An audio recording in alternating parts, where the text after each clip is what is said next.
just over here, I'll just show you these because we've got a couple of actual letters that he wrote. And so this is the letter that he wrote when the ship sank in the middle of the ocean, when he was coming back from the Amazon. So he's writing to his friend that was also in the Amazon at the time, and he was collecting plants. So what he would do, if I just show you, there's a sentence. He says, the captain of the ship, who was the owner of the vessel, came into the cabin and said, "I'm afraid the ship's on fire. Come and see what you think of it." So luckily no one died. They all escaped, and they spent 10 days and nights in a rowboat before they were collected. But if you think about it then, you know, there were no aeroplanes, there were no even really good fast ships. So it actually took him 82 days to get back to England after he started sort of in the Malay Archipelago, after he started in the Amazon. So it was a pretty nightmarish journey home for him.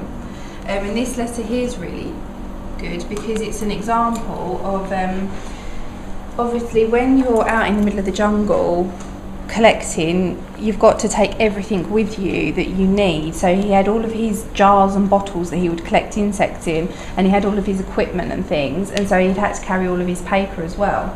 So he only had a finite amount of paper, but if he had a lot to write, what he would do is he would start his letter and he would write it normally. It would go over to this side and this side, and then if he still had more to say, what they'd do is they'd turn it up the other way and start writing that way.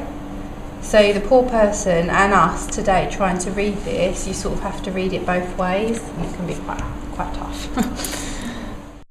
Hi, I'm Jake, and I'm here in the Rare Books room at the Natural History Museum in London, and I'm here with Caroline Catchpole. So Caroline, can you tell us what's special about this place? So the Rare Books room is very special because it's here that we hold our most treasured items in the library collections.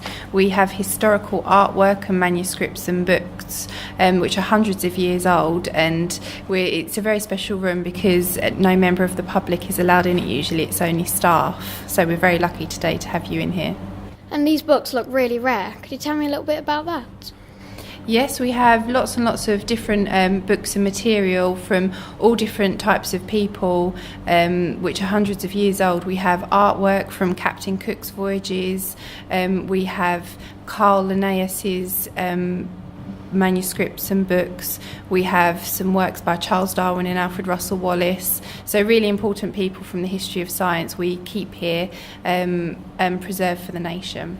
I see you've chosen some exhibits on the table here. Could you tell a little bit more, please?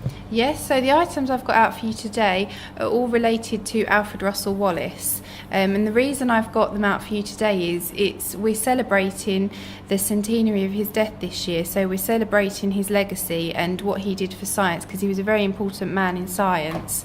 And we hold here the world's largest manuscript collection of Wallace materials. So I got some highlights out for you today.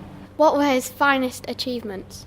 So he's most famous for co-discovering the theory of evolution by natural selection at the same time that Charles Darwin did. And a paper was read out at the Linnean Society on the 1st of July 1858 of both Wallace and Darwin's paper, and so it was known during his lifetime as the Darwin-Wallace theory of evolution by natural selection. And he also did many other things for science, including a landmark work on biogeography, which is how the plants and animals are distributed throughout the world.